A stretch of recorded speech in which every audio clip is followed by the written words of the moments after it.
Hola, salut à tous. Le top 10 Oricon des meilleures ventes de manga sur la semaine est là et ça va du 4 novembre au 10 novembre. C'est parti. En dixième position, on a Tensei Dai Nana Oji Datadode, tome 17. Et il a fait 22 448 ventes. Là, actuellement, ça presse l'application. Baisse de la vente du manga. Après que le tome 16, il a fait 33 638 ventes. Le tout en 5 jours. Là, ce tome 6 fait sa vente en 3 jours. En plus de ça, le manga a un animé. En plus, la saison 2 de l'animé est déjà prévue.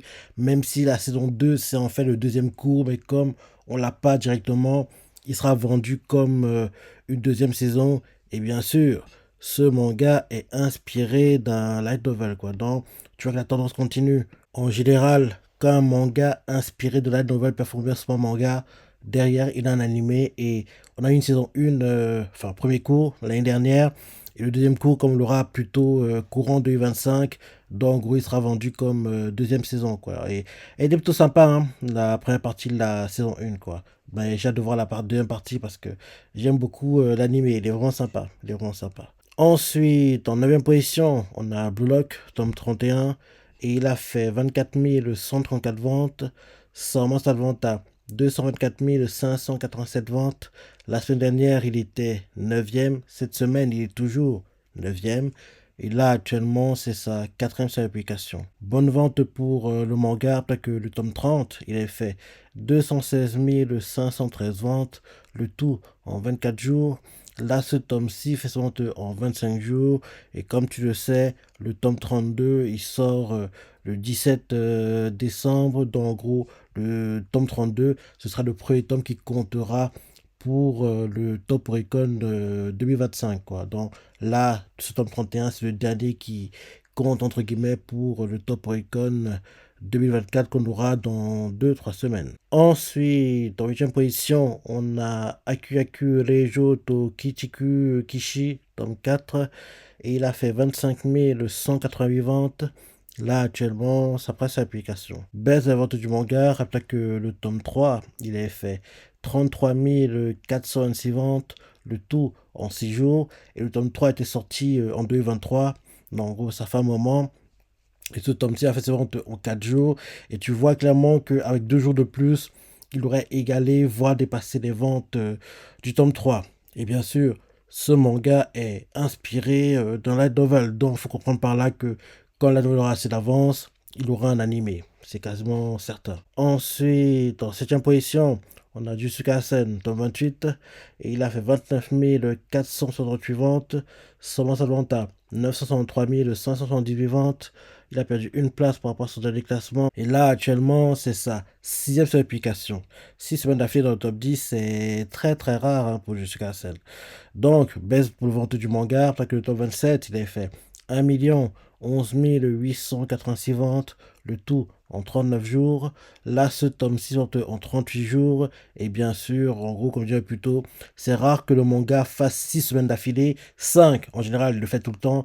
Par contre, 6, c'est pas tous les tomes qui réussissent à le faire, quoi. Donc là, qu'il ait fait 6 semaines d'affilée dans le top 10, c'est plutôt une prouesse assez dingue. Parce que même One Piece, il galère à faire 6 semaines. One Piece atteint les 5 semaines plutôt facilement en temps normal. Mais 6, c'est très compliqué de le faire, hein. 6 semaines d'affilée, c'est... Ouais, faut être bon, hein. Faut vraiment être fort. Et justement, jusqu'à la scène pour le billet, hein, c'est le manga qui sera le meilleur vendeur sur cette année. Et donc, c'est normal qu'en gros, le manga meilleur vendeur sur l'année réussisse de telles prouesses, entre guillemets. Non, sixième semaine d'affilée dans le top 10, et logiquement, ça devrait être sa dernière. Ça m'étonnerait qu'il réussisse encore une septième semaine. On va voir la semaine prochaine, mais ça m'étonnerait. Donc, sixième semaine d'affilée dans le top 10, c'est top pour le manga. L'anime son 3 est prévu, et comme tu le sais aussi, le manga, en gros, en sortie hebdomadaire est terminé. Là, il faut attendre, en gros, la sortie des tomes pour clôturer totalement le manga. Et en gros, ça se clôturer premier semestre 2025, quoi. Donc, en gros, on verra ça le moment venu. Ensuite, en sixième position, on a Boku no Kokoro no Yaibayatsu, tome 11. Et il a fait 35 546 ventes. Là, actuellement, ça presse l'application. Baisse de la vente du manga, rappelez que le tome 10, il a fait 53 152 ventes, sachant que quand le tome 10 était sorti, il y avait une différence dans la semaine de vente totale parce que la semaine où le tome 10 est sorti, il y avait eu des préventes. Donc, en gros, au total, sur la semaine, il y avait eu 53 676 ventes, mais sur la semaine même, c'est 7 jours de publication qui comptaient pour la semaine, c'était 53 152 ventes. Donc, en gros, baisse prévente du manga et bien sûr, ce tome-ci a une limité comme le tome 10 en avait déjà une et l'édition limitée du tome 11 est classée 11e et a fait 21 704 ventes. Maintenant qu'on fait le cumul des deux, tome 10 édition simple limitée, on est à 101 664 ventes et là, tome 11 édition simple limitée, on est à 57 250 ventes. Donc tu vois clairement que les cumuls édition simple limitée du tome 11 dépassent à peine ce que le tome édition simple du tome 10 faisait, qui était 53 152 sur la semaine, mais avec les préventes, 53 676 ventes. Donc tu vois que les ventes sont vraiment en baisse. Les ventes sont vraiment en baisse pour ce manga. Ensuite, en cinquième position, on a Dandadan, tome 17, et il a fait 38 812 ventes, 125 ventes à 114 255 ventes.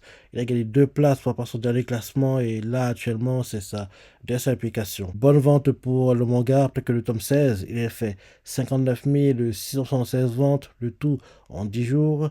Là ce tome-ci aussi vente en 10 jours. Comme tu le sais, l'anime est en cours. Cette semaine, on a vu le flashback, le passé de la Crossoyeuse, très très triste, très très très émouvant et j'ai hâte de voir les futurs flashbacks qu'on aura, les futurs passés de yokai qu'on aura. D'ailleurs, j'ai hâte de voir le passé des deux persos dans la couverture de ce tome, Unjizuma et Rin Sawaki. En gros, j'ai hâte de voir leurs deux flashbacks parce que de tous les flashbacks qu'on a eu dans Dandadan, les plus émouvants, les plus tristes, les plus marquants pour moi, ce sont ces deux-là.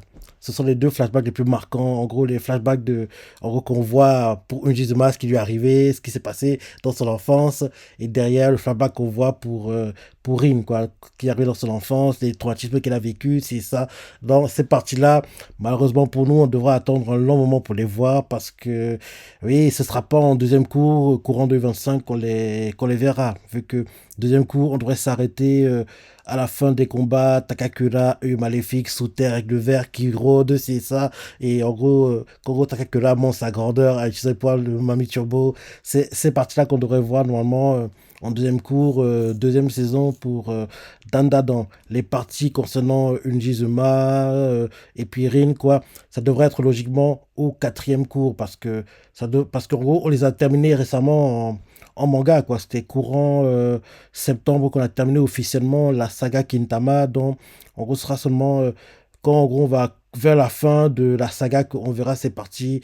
En gros, d'abord, Rin, son passé, ce qui lui est arrivé, les traumatismes qu'il a vécu. Et derrière, Unjizuma, ce qui lui est arrivé, les traumatismes qu'il a vécu. Et pour moi, c'est les deux meilleurs flashbacks du manga. Là, beaucoup de personnes ont été touchées par le flashback de la Crossoyeuse. Ils ont encore rien vu. Ils n'ont encore rien vu, ceux qui regardent l'animé. Quand ils vont découvrir les flashbacks des deux persos en couverture du tome 17, ils vont être encore plus choqués. Et ce sont les deux meilleurs flashbacks pour moi. Donc, j'ai hâte de les voir qu'on va y arriver, mais on devra attendre 2026-2027 pour les voir, à mon avis. Et comme la semaine dernière, beaucoup de tomes de Dandadan sont dans le top 50.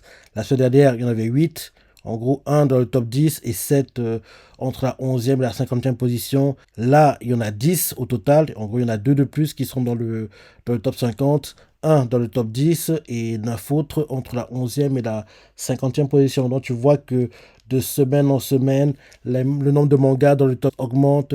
J'adorais qu'à un moment, il y ait tous les tomes du manga, dans un premier temps, dans le top 50, et dans un second temps, le top 10 soit en gros exclusivement rempli de tomes de Dandadan, quoi. Ce serait bien qu'ils réussissent à faire cette prouesse, parce qu'on voit clairement que entre Dandadan et Blue Box, le manga qui a le plus de potentiel de réussir cette prouesse, c'est Dandadan. Les deux ont un boost, mais le boost de Dandadan est plus visible que celui de Blue Box. Donc, en gros, Dandadan, c'est top. Et malheureusement pour nous, cette année, ce sera trop compliqué pour les lutter pour être dans le top 10 parce que le classement va s'arrêter dans 1-2 semaines. Donc, il faudra attendre mai 2025, après moitié de 2025, pour voir commencer à voir la grandeur de Dandadan et bien sûr en fin d'année, parce que je me dis que Dandadan, c'est l'un des mangas qui peut lutter pour être meilleur vendeur sur l'année 2025. Donc on verra ça l'année prochaine, et en attendant, on pourra voir en gros que le boost, en gros, dans les semaines, tout homme confondu, et c'est une bonne chose, c'est une bonne chose. Ensuite, en quatrième position, on a Sakamoto Days, tome 19, et il a fait 41 941 ventes, son de vente à 87 208 ventes. La semaine dernière, il était quatrième. Cette semaine, il est toujours quatrième. Et là, actuellement, c'est sa deuxième publication. Bonne vente pour le manga, après que le tome 18, il a fait 114 509 ventes, le tout en 10 jours. Là, ce tome-ci aussi sont en 10 jours. Et comme tu le sais, l'animé 101 arrive en janvier. En plus, on a eu une preview qui est sortie cette semaine pour Sakamoto Days. En plus de ça, on a déjà donné le jour, en gros, quand l'animé va commencer. Donc c'est vraiment magnifique, quoi. Donc Sakamoto Days, ce sera tous les samedis. Ça commence le 11 janvier. En plus, la saison 1 est coupée en deux parties parce que, en gros, c'est un split court. Première partie de saison 1, ce sera en janvier. Pause au printemps, retour en été. Donc, en gros, split court. En gros, on sait déjà que la deuxième partie de la saison 1 sera pour été, juillet 2025. Donc, j'ai hâte de voir tout ça parce que pour moi, c'est l'un des mangas qui peut lutter, qui devrait lutter, qui doit être parmi, en gros, le top 10 et être en position pour lutter, pour être meilleur vendeur sur l'année 2025, quoi. Donc, je vois bien en concurrence avec Dandadan et tous les autres qui sont en général dans les meilleures positions dans le top 10 en temps normal, quoi. En gros, One Piece, Blue Lock et compagnie, quoi. Donc, en gros, je vois bien Rose Autodesk être peut-être la surprise, quoi. Même s'il ne sera pas vraiment une surprise, vu comment le manga est populaire. Mais en gros, j'ai hâte de voir ce qu'il va faire grâce à l'animé, parce que l'animé va booster les ventes du manga. Même s'il y a un problème qui se pose, c'est que le manga sera seulement visible sur Netflix, et c'est pas tout le monde qui regarde les animés sur Netflix, donc peut-être qu'en gros il y aura moins de visibilité à cause de ça. Enfin, on va voir. En tout cas pour nous occidentaux, mais peut-être qu'au Japon, vu qu'en gros ce sera pas, en gros ce sera sur les chaînes locales, quoi, donc peut-être que ça n'aura pas d'impact. On verra. On verra en gros le mois venu, mais en tout cas l'anime commence en janvier, le 11 janvier pour le premier cours, en gros hiver 2025, pause au printemps, retour en été. Donc voilà pour Sakamoto Days et ce qui devrait lui arriver l'année prochaine. Ensuite, en troisième position, on a One Punch Man, tome 32, et il a fait 86 732 ventes, son pourcentage de vente à 168 242 ventes. La semaine dernière, il était troisième, cette semaine, il est toujours troisième. Et là, actuellement, c'est sa deuxième application. Baisse de la vente du manga, après que le tome 31, il avait fait 189 414 ventes, le tout en 11 jours. Là, ce tome 60 en 10 jours. Comme tu le sais, l'anime 103 est prévu et j'ai hâte de la voir parce que je suis un grand fan de l'anime One Punch Man. Ensuite, en deuxième position, on a Kazuha tome 14, et il a fait 131 028 ventes. Ça augmente son total de vente à 245 624 ventes. La semaine dernière, il était deuxième. Cette semaine, il est toujours deuxième. Et là, actuellement, c'est ça. Deuxième application. Baisse de vente du manga. Rappelle que le tome 13, il a fait 291 532 ventes. Le tout en 11 jours. Là, ce tome 6 ventes en 10 jours. Et comme tu le sais, l'anime 2 est prévu. Et grand fan de l'anime, j'ai hâte de voir ça quand il va arriver parce que Kazuha, c'est mon anime. Et enfin, en première position, on a One Piece, tome 110, et il a fait 377 208 ventes. Ça augmente son total de vente à 994 426 ventes. La semaine dernière, il était premier. Cette semaine, il est toujours premier. Et là, actuellement, c'est ça. Deuxième application. Baisse de vente du manga, après que le tome 109, il est fait 1 119 928 ventes. Le tout en 11 jours. Là, ce tome 6 ventes en 10 jours. Comme tu le sais, l'anime est en pause jusqu'au printemps, en gros avril 2025. Cette semaine, on n'a pas eu de chapitre pour le manga, on n'a pas de chapitre. Apparemment, la CNC a des problèmes de santé, donc ils ont tardé d'une semaine la sortie. Elles ne sont pas trop graves. Donc voilà ce qu'il en est pour One Piece.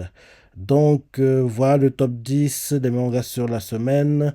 Maintenant, Pour le top 10, tout en confondu, en première position, on a One Piece avec 398 427 ventes. En deuxième position, on a Don Dadan avec 195 650 ventes. En troisième position, on a Kajuachigo avec 149 250 ventes.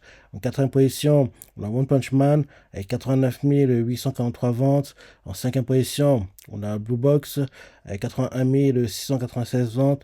En sixième position, on a Blue Lock avec 79 338 ventes. En sixième position, on a Boku no Kokoro no Yabayatsu avec 65 221 ventes. En huitième position, on a Sakamoto Days avec 53 032 ventes.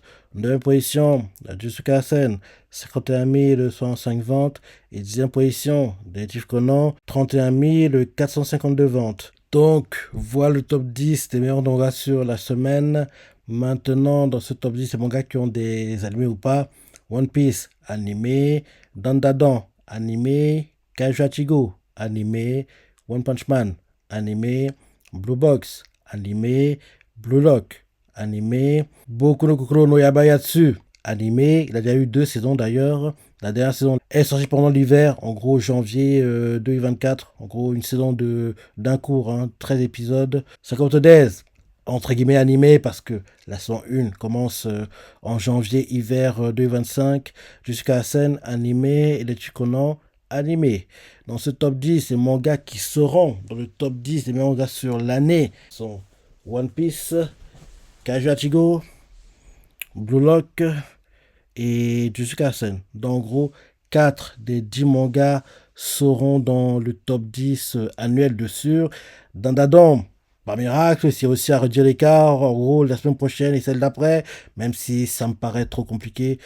Et Blue Box aussi, si par magie, il réussit à réduire l'écart, c'est la semaine prochaine et celle d'après, même si ça me paraît trop compliqué. En gros, il n'y a que One Piece, Kajuachigo, Blue Lock et Jujutsu Kaisen qui sont déjà sûrs d'y être. En plus, Jujutsu Kaisen, comme je disais un peu plus tôt, c'est le manga qui sera meilleur vendeur sur cette année, quoi. Donc, il faut juste voir en gros le total qu'il fera, mais sa première place, elle est assurée, c'est emballé, c'est bon, c'est terminé, quoi. Personne ne peut le rattraper.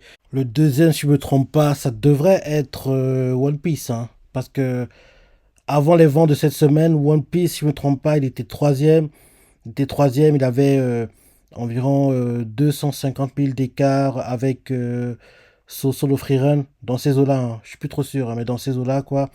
250 000 ventes d'écart entre One Piece et Freerun. Mais là, sur la semaine, vu qu'One Piece a fait plus de 300 000, vous comprenez par là que logiquement, il devrait être deuxième meilleur vendeur, hein. Et ça faisait un moment qu'il n'avait pas atteint ce niveau, hein. On va attendre d'avoir le classement officiel, mais logiquement, One Piece doit être le deuxième meilleur vendeur. Et en gros, on voit clairement que sur le finish, sur la dernière ligne droite, il double en gros les mangas qui étaient devant lui, qui sont Freerun et Kusano Torigoto. Parce que ces deux-là, ils sont restés, oui, 2 et 3 pendant très très très longtemps, tout le long de l'année, quoi. Donc là que il passe de justesse dans la ligne droite de la course, en gros, ces deux-là, en gros, c'est top. Parce que ça fait longtemps qu'il n'est pas atteint ces hauteurs, donc ce serait une bonne chose. Bon, on va attendre d'avoir le classement officiel dans 2 3 semaines, mais pour le moment, si on doit arrêter les ventes aujourd'hui, entre guillemets, normalement, One Piece serait deuxième, si je ne me trompe pas. Et bien sûr, de Scarcen, meilleur vendeur avec trop d'avance sur, en gros, la concurrence. Donc, voilà le top 10, en gros, des mangas sur la semaine. Voilà le top 10 des mangas tout en confondu. Donc, si t'en penses, ton ressenti, si t'es surpris, laisse des commentaires, like et... Allez, salut!